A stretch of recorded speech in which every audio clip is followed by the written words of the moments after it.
Just remind us what we heard when we opened the programme then, Jonathan. That was the opening track for my album Believe. It's called Canta per me. It's an old Italian song, and one that I just love intensely. Very explosive, you could say. It's all gone rather well for you, hasn't it? I mean, you've hardly stopped, I would imagine, in the last 4 years. No, yeah, it's very true. It has been just non-stop, and every single day I wake up pinching myself, kind of thinking, is this the job that I get to do? Do I get to do the thing that I love for people who are incredible? And I count my blessings every day for it. Before the TV show, what had you done? Where had you performed? Had you done any live singing before? A few, school concerts and things. I did. Me and Charlotte actually performed the prayer at our teacher's wedding, Jeanette Brown now.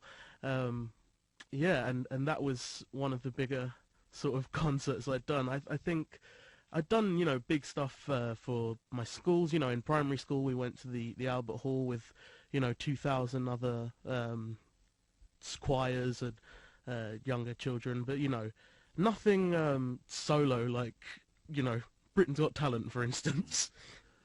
What's it like listening back, to that first Britain's Got Talent audition? I mean, it seems like a silly question, but are you glad you entered the show? I am. I'm incredibly glad for everything that's happened as a result of it, and everything that I've learned. I wouldn't be in the position that I'm in without having gone on the show, of course. But there's a part of me that doubts if I would even be here at all had I not gone on. At the time I was in a pretty bad place in and of myself, and it really helped to lift me out of that. I got to meet a ton of interesting people. I got to do the thing that I love in front of millions of people, which it sounds daunting, but when you can't actually see them, it's less scary. I mean, how bad was bad, would you say, at that time?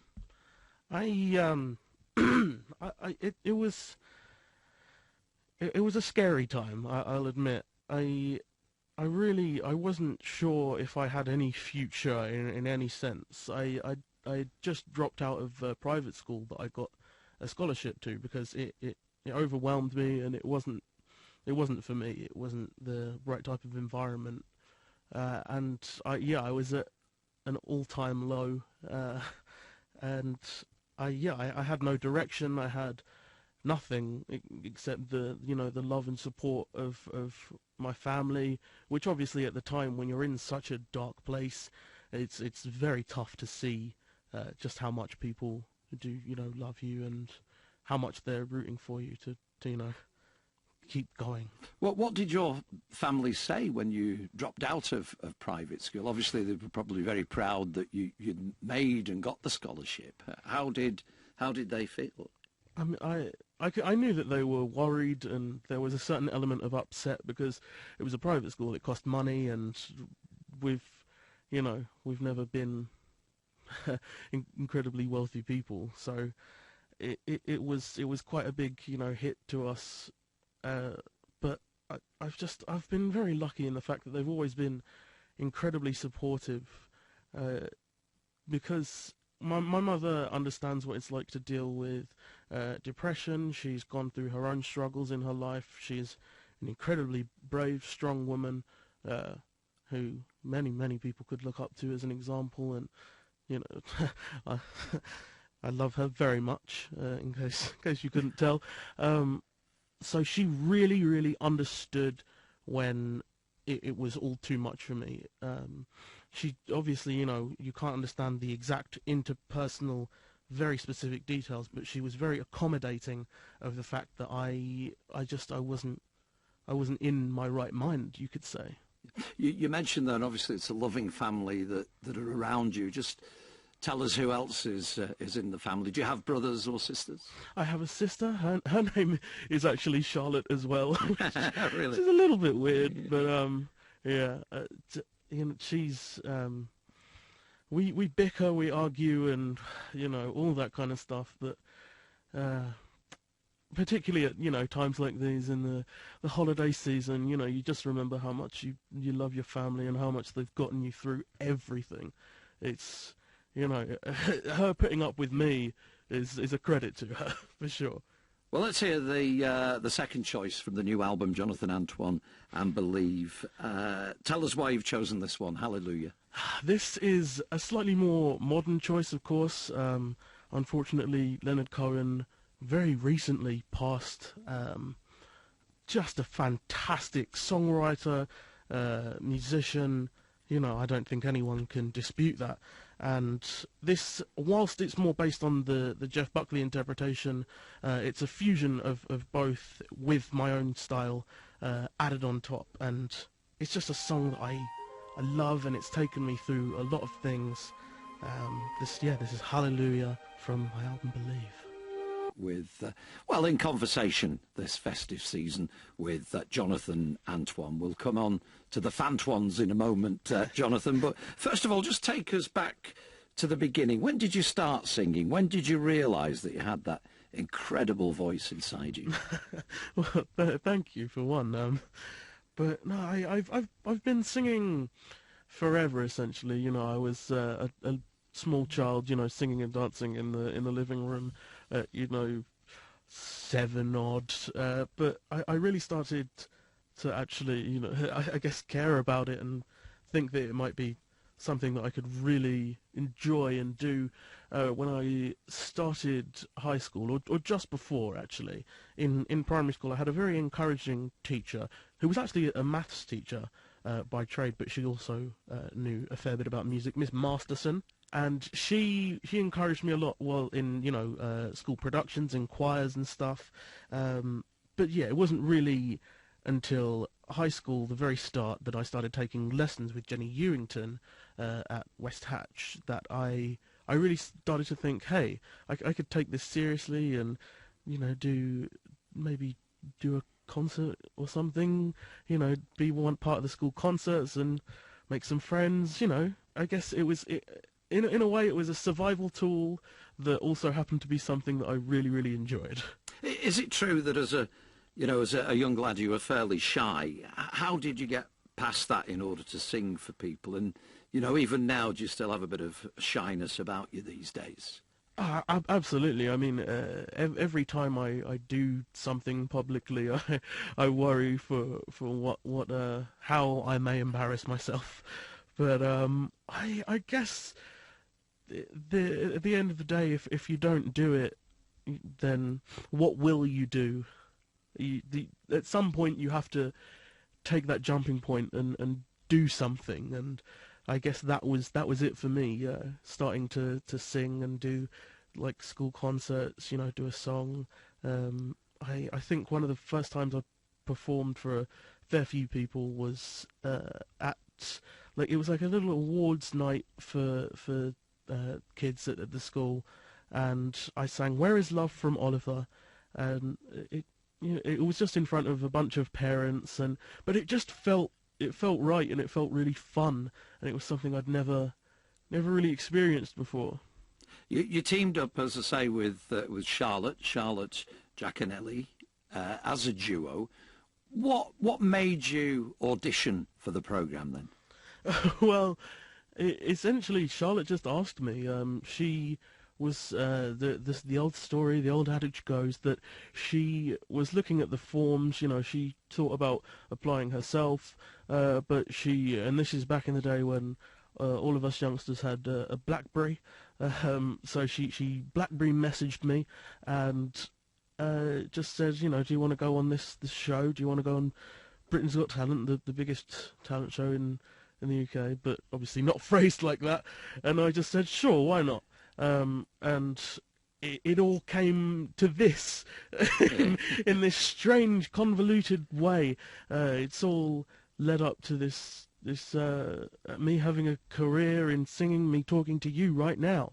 It's very strange. As you said earlier in the introduction, you still have to pinch yourself, don't you? Absolutely. I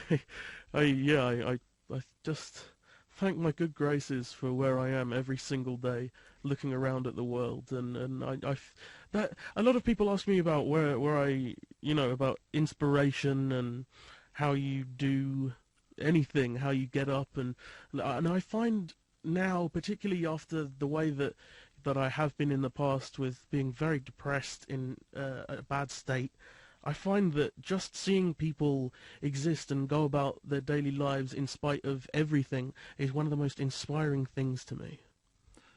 Let's go back to Britain's Got Talent, the audition process, and then eventually, the live final. I mean, how nerve-wracking was that for you? Oh my goodness! I remember, being up on that stage at the very first the audition, in my big fleece and the Jimi Hendrix T-shirt, and I was just shaking. I think you can pretty clearly see the hand that's holding the microphone is just it's moving 10 miles a minute. I hardly remember anything from that because my brain went into survival mode. Just keep singing, come in, do it, you can do it. It was very, very nerve-wracking, even up until the finals. I would always, particularly after the audition, I would try and keep a very cool head and just remain basically silent and not exercise my worries. But I was always certainly pretty frazzled. You had a parting of the ways when you were both offered the chance of a record deal each. Looking back, was that the right thing to do, do you think, Jonathan? And do you still keep in touch with Charlotte?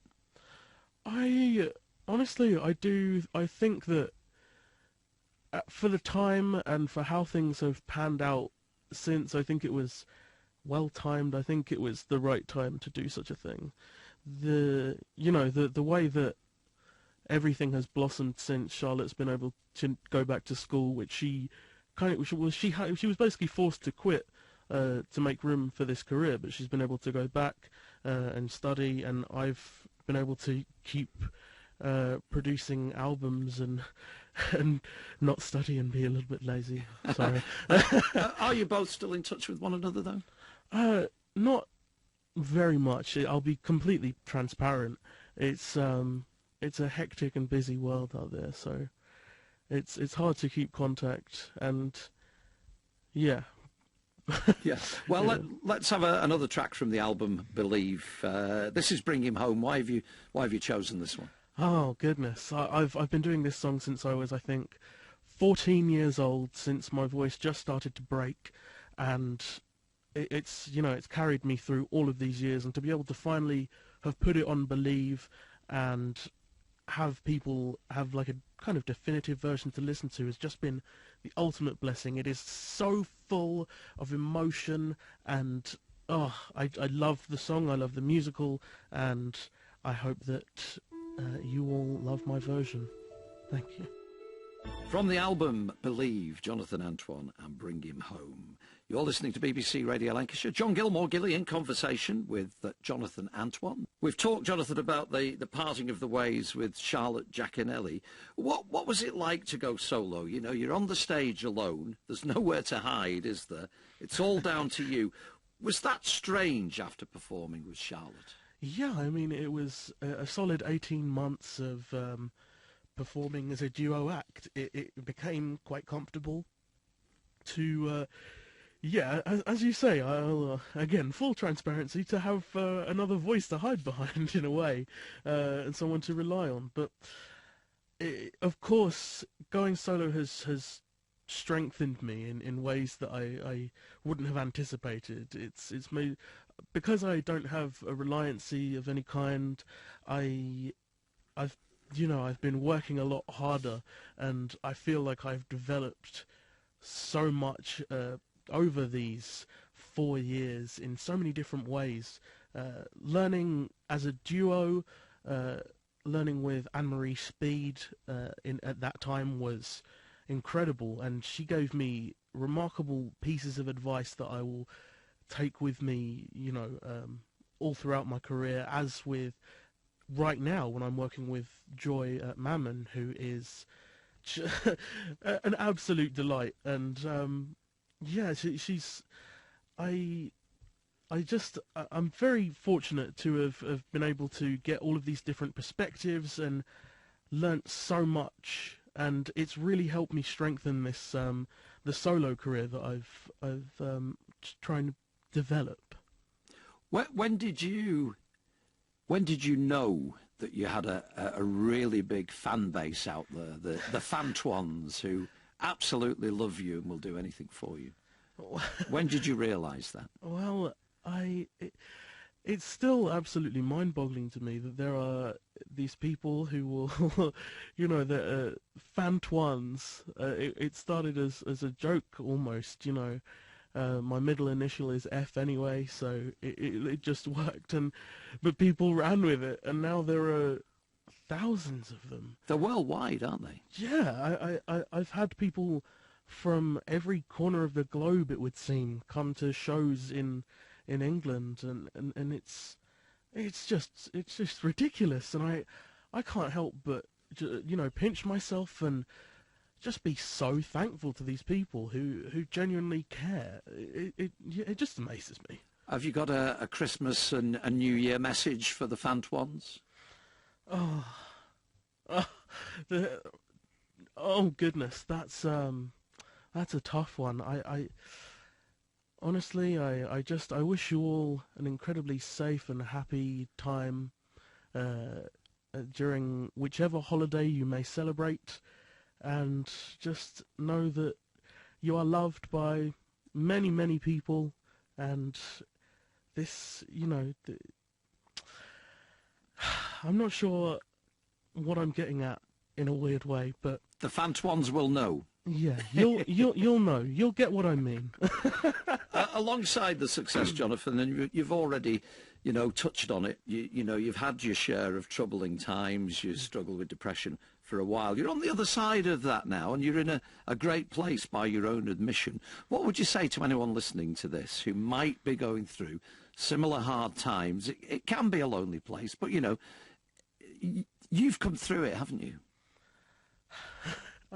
I have, by a lot of support, some luck, a lot of luck, and honestly, if you right now hearing this, you feel trapped, alone, like you are suffering, like there is nothing for you either in this future or in this world, you have to know that you have purpose.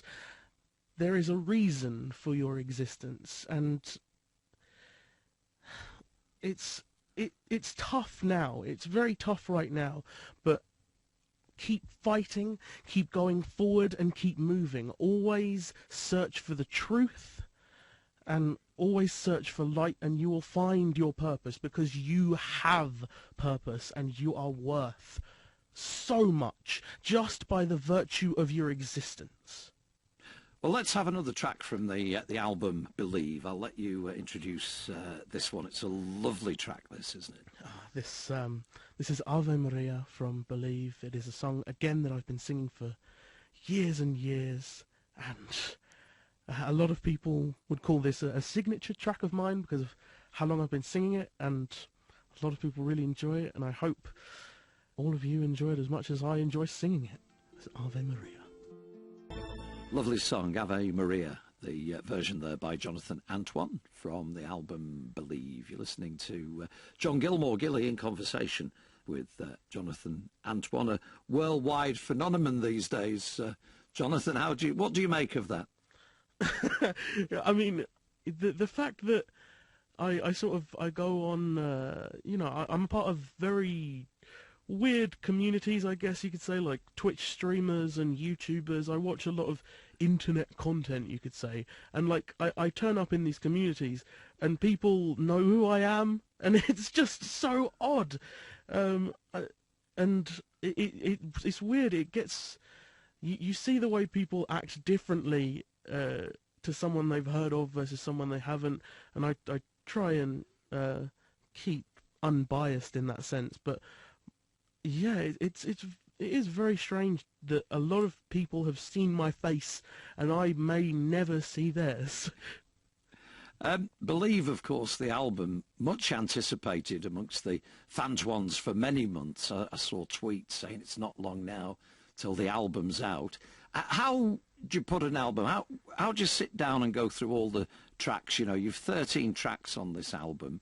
How do you choose them? Well, we went specifically for 13 because it is kind of my lucky number in a way. I was born on a Friday the 13th and all that kind of stuff. Lived at number 13 until I was around 13. But the tracks themselves, it's very strange. A lot of, you might think that we pour through thousands of tracks, but usually they just leap out at us, whoever's creating the album. In this case, it was made in collaboration with Chris Broom, who is lovely man. And he came to us with a list of songs, and I think we basically said yes to all of them, and then maybe added, I think, 2 more I guess completely my own choice, and it just all happened surprisingly fast. It all works a lot quicker than usually expected, I guess. So did you have the freedom to choose a couple of tracks then? Yeah, absolutely. I mean, I had complete veto power if I wanted to, but Chris just came to us with the perfect tracks in a way. It all just fit beautifully, and yeah, I had no reason to say, oh no, can we not do that one? Because they all fit, and yeah, it snapped together great. And how long did you spend in the studio recording the album? That's the tricky part. I'd say, you know, it was over about a month, and you know, it was only really a total, I'd say, 48 hours. You know, if you compressed it all of studio time, really. But obviously, you know, spread out over however long, it's pretty intense. It took a lot out of me, and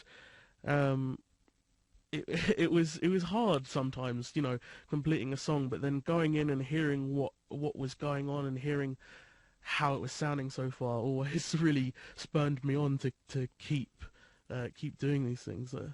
It's hearing, you know, because when you're in the studio, you're sort of hearing the same bits, or basically the full song over and over again. But then when you get back into like the control room, the full product on the super, you know, crazy speakers that all these studios have, it really does. It not makes it worth it, but you know what I mean. Lovely photograph on the sleeve, the album sleeve of the CD. Where is that? Where's that taken? It was, oh my goodness, showing how long ago this was. I surrounded by a lake and some lovely trees, little island there as well. It was just to the north of London. I cannot remember the name. I do know that the building in the background of the shot that is on the front cover is called the Temple of Music, and that was actually quite a big factor in the end decision of what we had on the cover. I just thought, my mum and I particularly, actually, we thought that was some nice kind of symbolism in a way. How did you feel when it was released? I mean, great acclaim from the Fantwans.